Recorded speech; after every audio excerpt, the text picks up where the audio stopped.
Ir-rapport annwali tal-Malta Business Registry tas-sena 2024 juri li kien hemm total ta' 3376 reġistrazzjoni ta' kumpaniji ġodda li minnhom il-maġġoranza jiġifieri 3231 huma mis-settur privat, filwaqt li 16 huma kumpanija pubblika.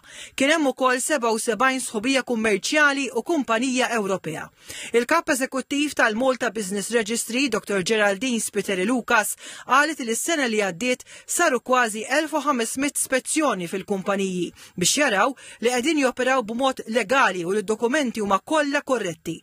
Spjegat li r-reġistru jara wkoll li l-kumpaniji qed joperaw b'mod san anki biex jgħinu li l-istess kumpaniji joperaw f'pajjiżna b'suċċess. Daw it-tip ta' businesses li qed naraw illum u speċifikament fi 2024 għandhom ħafna rabta mal-pajjiż, jiġifieri jew qed jimpjegaw lin-nies, jew qed jaħdmu fil-manufattura, ġifieri qed naraw iktar link mal-pajjiż, ġifieri mhux ġast qed jiġu hawnhekk kif konna ngħidu fil-passat għat-taxxa biss. Illum qed naraw li qed ikunu attivi daw it-tip ta' kumpaniji fis-settur tan-negozju tal-pajjiż.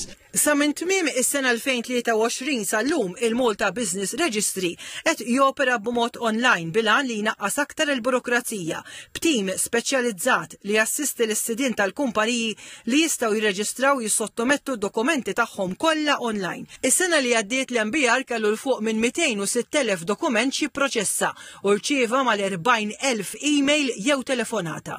Kellhom 40,000 kif qed tajjeb inti 40,000 request b'email jew bit-telefonati li ġew mwieġba jew dakinhar stess jew l-għada, ġifieri l-assistenza offrejn jagħtu dufol mhux xi ħaġa faċli, ġifieri kull dokument jidħol mar-reġistru jrid ikun bil-firma. U firma mhux normal, ġifieri ridna firma li tkun ekwivalenti għal firma li nagħmlu bil-linka.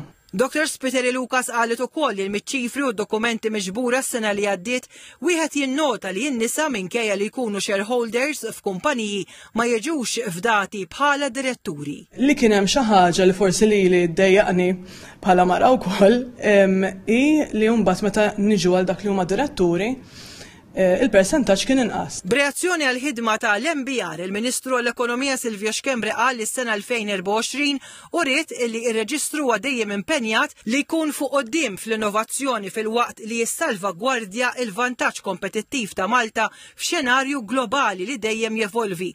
Il-Ministru qal li inizjattivi bħal dawn huma pass kruċjali lejn il-kisba tal-għanijiet ewlenin tal-Viżjoni Malta 2050.